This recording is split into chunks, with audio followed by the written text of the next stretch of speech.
इस मूवी में सब लोगों को जेनेटिक इंजीनियरिंग किया जाता है, जिसकी वजह से हर इंसान के हाथ पर एक टाइमर स्टार्ट हो जाता है और जैसे ही टाइमर में टाइम खत्म हो जाता है इंसान मर जाता है। और जब किसी भी इंसान की एज 25 साल हो जाती है तो उस इंसान के हाथ पर 1 साल का टाइम स्टार्ट हो जाता है, यानी कि उन लोगों के पास अपनी जिंदगी गुजारने का सिर्फ 1 साल का टाइम होता है। यहाँ के लोगों को जिंदा रहने के लिए टाइम कमाना पड़ता है। इसका मतलब ये था कि यहाँ पर पैसों की नहीं बल्कि टाइम की वैल्यू थी। यहाँ पर एक इंसान दूसरे इंसान को अपना टाइम दे भी सकता था और अपने टाइम को एक कैप्सूल में स्टोर भी कर सकता था। मूवी के स्टार्ट में हम विल नाम के एक आदमी को देखते हैं जो कि अपनी मदर के साथ डेटन शहर में रहा करता था। मतलब ये एक गेटो एरिया था। यहाँ पर सभी लोग गरीब थे। यहाँ पर सब लोगों को रोजाना की मेहनत मजदूरी करना पड़ती थी। डेटन के लोगों के पास 24 घंटे से ज्यादा इनके टाइमर पर टाइम नहीं होता। अब विल की मदर का बर्थडे था। वो अपनी मदर को बर्थडे विश करता है। यहाँ पर हम देखते हैं कि उसकी मदर भी विल की एज की ही लग रही थी, यानी कि वो दोनों सेम एज के नजर आते थे। कि जैसे हमें पहले पता है कि 25 साल की एज होने पर वहाँ के लोगों का टाइम रुक जाता है और वो फिर बुढ़े नहीं होते, बल्कि उन्हें यहाँ पर टाइम कमाकर जिंदा रहना पड़ता है। अब विल की मदर विल को बताती है कि उसके पास सिर्फ 3 दिन है। विल की मदर उसको बताती है कि इलेक्ट्रिसिटी बिल और बैंक से लिया हुआ लोन सभी को उन्होंने 3 दिन के अंदर अंदर क्लियर करना है। ये सुनकर विल अपनी मदर को कहता है कि वो किसी फैक्ट्री में काम करेगा और वो ये सभी बिल्स को पे कर देगा। पर विल की मदर उसको मना कर देती है और कहती है कि आज वो ओवर टाइम करेंगी और वो घर भी देर से आएंगी। उसकी मदर ओवर टाइम कर कर इलेक्ट्रिसिटी के बिल और लोन भी देना चाहती थी, क्योंकि उनके सर पर बहुत ज्यादा कर्जा था। वो अपने बेटे विल से ये भी कहती है कि वो कल रात को एक बस स्टैंड पर आकर मिले, जहाँ पर वो दोनों उसका बर्थडे सेलिब्रेट करेंगे। विल की मदर जाने से पहले विल को आधे घंटे का टाइम देकर चली जाती है ताकि वो ब्रेकफास्ट वगैरह कर सके। नेक्स्ट सीन में हम विल को देखते हैं जो अपने काम पर जा रहा था। वहाँ पर उसको रास्ते में एक छोटी बच्ची मिलती है जिसका नाम माया था। वो अब विल से विल का थोड़ा सा टाइम मांगती है। विल माया को अपना 5 मिनट का टाइम उसके कैप्सूल में दे देता है। वो टाइम लेकर माया वहाँ से चली जाती है। इसके बाद विल अपनी फैक्ट्री एरिया में पहुँच गया था जहाँ पर वो काम किया करता था। वहाँ पर आकर वो देखता है कि सभी चीजों के रेट्स बढ़ चुके हैं, यानी कि उसे ब्रेकफास्ट करने के लिए उन्हें पहले से ज्यादा टाइम पे करना होगा। जैसे कि मैंने आपको बताया, यहाँ पर पैसों की नहीं टाइम की वैल्यू है। वहाँ पर विल के साथ विल का दोस्त भी था। अब ये दोनों चीजों के रेट्स देखकर परेशान हो जाते हैं, क्योंकि दिन ब दिन चीजों के रेट्स बहुत ज्यादा बढ़ रहे थे। यहाँ तक कि ट्रांसपोर्ट के रेट्स भी। वो दोनों अपने लिए कॉफी ले लेते हैं और अपने काम पर जाने लगते हैं। पर तभी वो रास्ते में देखते हैं कि एक आदमी मरा हुआ था, यानी कि उसका टाइम खत्म हो गया था। रात को काम खत्म करने के बाद विल वहाँ से अपनी सैलरी लेकर चला जाता है। अब वो अपने दोस्त के साथ एक क्लब में जाता है। क्लब में जाने के बाद उसका दोस्त बहुत ज्यादा ड्रिंक करता है। उस क्लब में वो एक और आदमी को भी देखता है जो कि बहुत ज्यादा अमीर इंसान था। उसके पास 1 सेंचुरी का टाइम था, यानी कि उस आदमी के पास 100 ईयर्स 100 साल का टाइम था। आदमी जब वहाँ पर ड्रिंक कर रहा था तो विल उसके हाथ को देखता है जिस पर बहुत ज्यादा टाइम था। विल उस अमीर आदमी के पास जाता है और उसको कहता है कि उसे यहाँ पर नहीं होना चाहिए था। यहाँ के लोग उसको मार देंगे और मार कर उसका टाइम चुरा लेंगे। मगर वो अमीर आदमी उसकी बातों को सीरियस नहीं लेता और वो ड्रिंक करने लगता है। तभी वहाँ पर एक आदमी आ जाता है। वो वहाँ के इलाके का एक गैंगस्टर था और वो लोगों से टाइम चुराया करता था। उस गैंगस्टर को ये खबर मिल गई थी कि एक बार में एक बहुत ज्यादा अमीर आदमी है और वो वहाँ पर बैठा ड्रिंक कर रहा है। इसलिए वो गैंगस्टर वहाँ पर उस अमीर आदमी को लूटने के लिए आ जाता है। उस गैंगस्टर को देखकर क्लब में से सभी लोग भाग जाते हैं। विल दूर खड़ा उस गैंगस्टर को देख रहा था। अब वो गैंगस्टर उस अमीर आदमी से गेम खेलने का बोलता है। वो अमीर आदमी उसको बोलता है कि मैंने बहुत ज्यादा ड्रिंक की हुई है, इसीलिए सबसे पहले मैं वॉशरूम जाऊंगा। वो अमीर आदमी वॉशरूम जाकर बहुत ज्यादा वोमिट करने लगता है। पर तभी गैंगस्टर का एक आदमी वॉशरूम के बाहर खड़ा था। विल उस आदमी को मार देता है जो वॉशरूम के बाहर खड़ा था। वो उस अमीर आदमी को लेकर वहाँ से भाग जाता है। विल को भागता देखकर गैंगस्टर और उसके ग्रुप के लोग उनको ढूंढने लगते हैं। पर वो दोनों एक बिल्डिंग का शटर खोलते हैं और उसके अंदर जाकर छुप जाते हैं।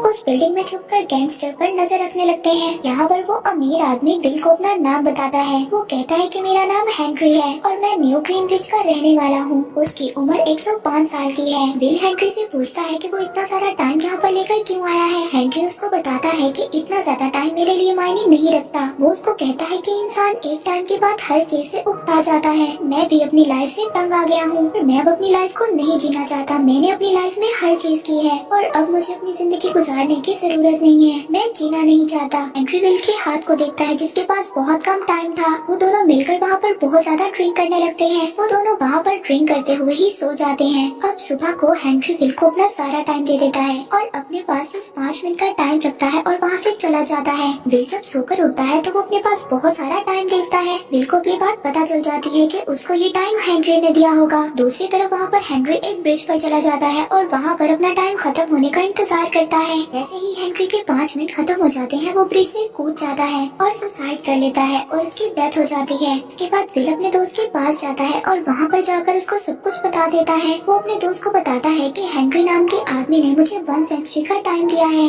वो वहाँ पर 10 साल का टाइम अपने दोस्त को दे देता है। वहीं पर दूसरी तरफ हम विल की मदर को देखते हैं जिसने अब सभी बिल्स और बैंक के लोन को दे दिया था। वो अब अपने सिटी दोबारा से डेटन जाने का सोचती है। वहाँ पर बस ड्राइवर विल की मदर से कहता है कि बस के रेट्स बढ़ चुके हैं, अब उनको 1 घंटे की बजाय 2 घंटे का टाइम देना होगा। और विल की मदर के पास तो खुद सिर्फ 1.5 घंटे का टाइम था। उनको ये बात पता चल गई थी कि उनके पास बहुत कम वक्त है, इसीलिए अब वो अपने घर की तरफ भागने लगती है। और वही विल बस स्टैंड पर अपनी मदर का इंतजार कर रहा था, लेकिन उस बस में उसकी मदर नहीं होती। अब वो अपनी मदर को ढूंढने के लिए वहाँ से चला जाता है। विल की मदर अपने बेटे तक पहुँचने ही वाली थी, लेकिन उनका टाइम खत्म हो जाता है और उनकी डेथ हो जाती है। ये देख कर विल बहुत ज्यादा रोता है क्योंकि उसके पास तो 100 साल का टाइम था, लेकिन फिर भी वो अपनी मदर को नहीं बचा सका। दरअसल विल अपनी मदर को लेकर हमेशा के लिए ग्रीनविच में जाकर रहने वाला था और उसने ये सोचा हुआ था कि ग्रीनविच जाकर वो और उसकी मदर एक बहुत अच्छी लाइफ गुजारेंगे। दूसरी तरफ वहीं पर इन्वेस्टिगेशन होती है जहाँ पर हेनरी ने ब्रिज से सुसाइड किया था। वहाँ पर टाइम कीपर्स आ जाते हैं। दरअसल ये टाइम कीपर्स पुलिस की तरह ही होते हैं और आकर इन्वेस्टिगेशन करते हैं। इन टाइम कीपर्स का काम भी क्राइम को रोकना होता है ताकि कोई भी टाइम की चोरी ना कर सके और सभी एक ऑर्डर में रह सके। टाइम कीपर्स वहाँ पर सीसीटीवी फुटेज चेक करते हैं, लेकिन उनको कुछ भी नहीं मिलता। उनको कुछ भी नहीं पता चलता कि हेनरी का टाइम किसने चोरी किया है। वहीं दूसरी तरफ हम विल को देखते हैं जो टाइम जोन को पार कर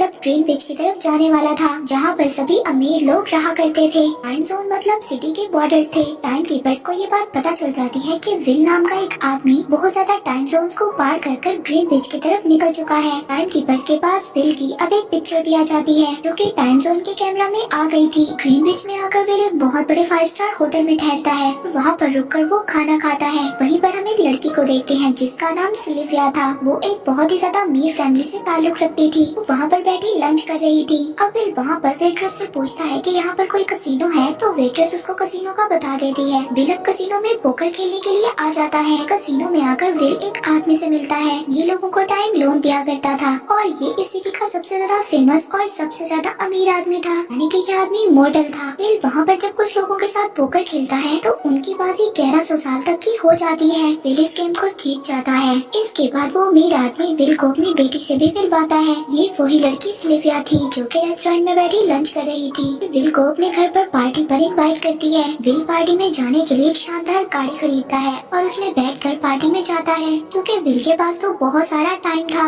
और वो टाइम देकर बहुत कुछ खरीद सकता था।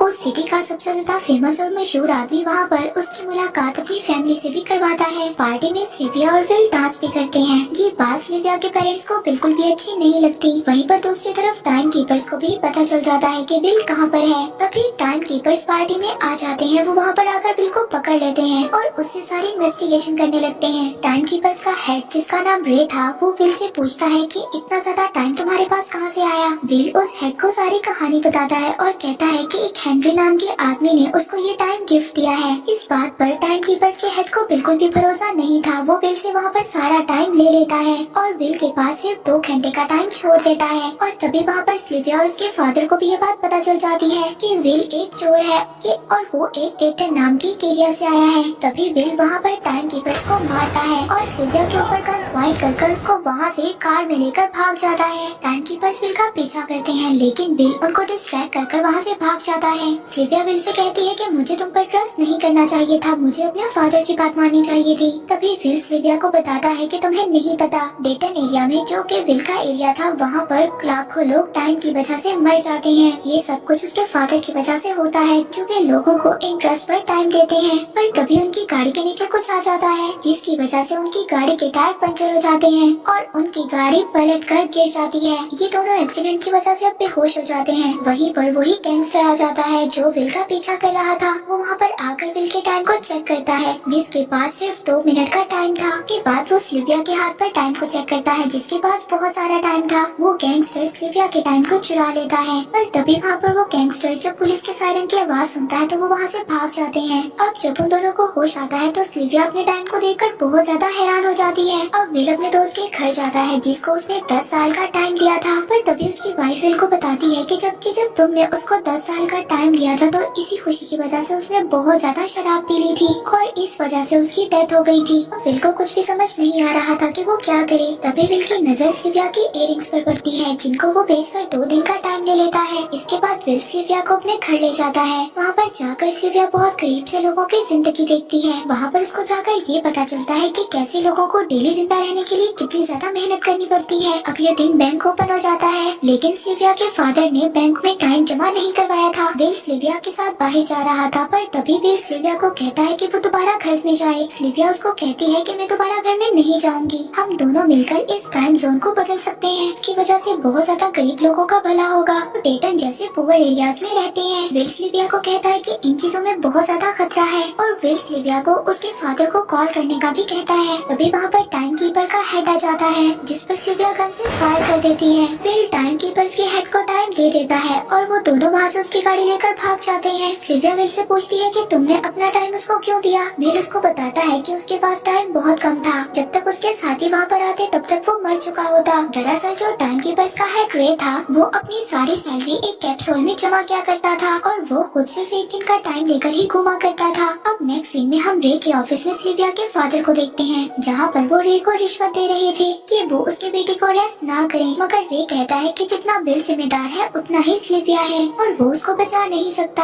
अब सिल्विया विल के साथ मिलकर अपने फादर के बैंक में चोरी करने का डिसाइड करती है। उस बैंक में बहुत ज्यादा टाइम कैप्सूल्स थे। अब नेक्स्ट सीन में सिल्विया और विल को देखते हैं, वो वहाँ पर बैंक में पहुँच गए थे। उस बैंक में से सभी कैप्सूल्स को चोरी कर वो गरीब लोगों में बांट देते हैं। वहाँ के सभी गरीब लोग उन कैप्सूल्स पर टूट पड़ते हैं और ये बात अब सिल्विया के फादर को भी पता चल जाती है कि उसकी बेटी और विल ने मिलकर बैंक में चोरी की है।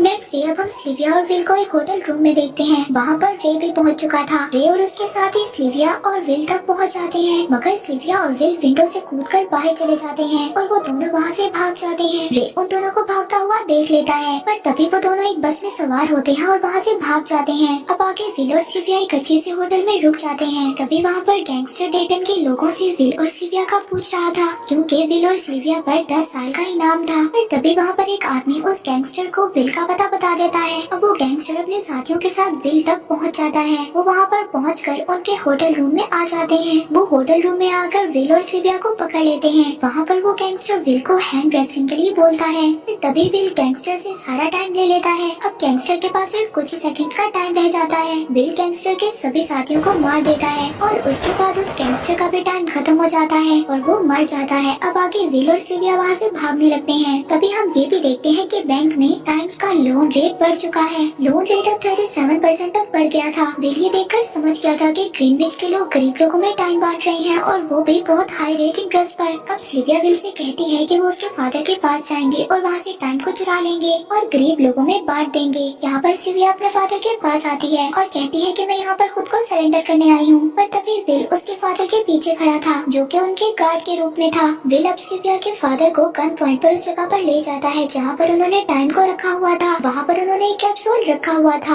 और उस कैप्सूल में 1 मिलियन ईयर्स का टाइम था। विल सिल्विया के फादर से कहता है कि वो ये टाइम गरीब लोगों में बांट देगा। सिल्विया के फादर उससे कहते हैं कि ऐसा करना बिल्कुल भी ठीक नहीं है। वो उन दोनों को ऐसा करने से मना करता है, लेकिन वो दोनों वहाँ से कैप्सूल लेकर भाग जाते हैं। अब ये खबर टाइम कीपर्स के हेड रे को मिल जाती है कि सिल्विया और विल 1 मिलियन ईयर्स का टाइम लेकर भाग रहे हैं। वो उनका पीछा करने लगता है, मगर विल और सिल्विया किसी तरह से उन लोगों से बचकर डेटन तक पहुँच जाते हैं। तभी रे वहाँ पर अपनी गाड़ी से उनकी गाड़ी पर अटैक करता है, जिससे उन दोनों की गाड़ियाँ बंद हो जाती हैं। विल अपनी गाड़ी से उतरता है और वो टाइम कैप्सूल माया को दे देता है, जिसको उसने कभी पहले 5 मिनट का टाइम दिया था। वो उसको कहता है कि ये टाइम को गरीब लोगों में बांट दे। रे वहाँ पर उन दोनों पर गन पॉइंट करता है, लेकिन माया वहाँ पर टाइम बांटना शुरू कर देती है। उस कैप्सूल की वजह से वहाँ पर हंगामा हो जाता है। इस चीज का फायदा उठाकर विल और सिल्विया वहाँ से भाग जाते हैं। उन दोनों को जब भागता हुआ रे देखता है तो उन दोनों का कार में बैठकर पीछा करता है। वहाँ पर रे रे उन दोनों के सामने गन लेकर खड़ा हो जाता है। यहाँ पर इन तीनों के पास भी टाइम बहुत ज्यादा कम था। फिर यहाँ पर समझ आता है कि रे भी डेटन का ही रहने वाला है। वो ये नहीं चाहता था कि डेटन से कोई भी और आदमी बाहर निकले और अमीर बन जाए, क्योंकि डेटन से अगर कोई ग्रीनविच तक गया वो टाइम कमाकर गरीबों में बांट देगा। इससे सारा सिस्टम खराब हो जाएगा। गरीब लोगों और अमीर लोगों में कोई भी फर्क नहीं रहेगा। फिर रे को दिया हुआ टाइम उससे वापस मांगता है जो उसने रे को दिया था। ये सुनकर रे अपने हाथ को देखता है तो उसके पास तो कुछ ही सेकंड्स का टाइम था। तभी रे का वहाँ पर टाइम आउट हो जाता है और वो मर जाता है। वहीं पर विल और सिल्विया भाग कर रे की गाड़ी से उसकी सैलरी ले लेते हैं, जिससे उनके पास काफी ज्यादा टाइम आ जाता है। वहीं पर टीवी में न्यूज दिखाई जाती है कि डेटन के सभी लोग ग्रीनविच की तरफ जा रहे हैं और वो 1 मिलियन ईयर्स का कैप्सूल बांटने की वजह से सारा सिस्टम खराब हो गया है। ये सब टाइम कीपर्स अपने ऑफिस में ये सब कुछ देख रहे थे। वो अब ये समझ जाते हैं कि वो कुछ नहीं कर सकते और ना ही वो अपनी जॉब कर सकते हैं। ये वो सभी अपनी जॉब छोड़ देते हैं और घर वापस चले जाते हैं। वहीं पर दूसरी तरफ हम सिल्विया और विल को एक बैंक के बाहर देखते हैं। इसका मतलब ये था कि वो एक और बैंक में चोरी करने वाले थे और इसी के साथ इस मूवी का यहीं पर एंड हो जाता है।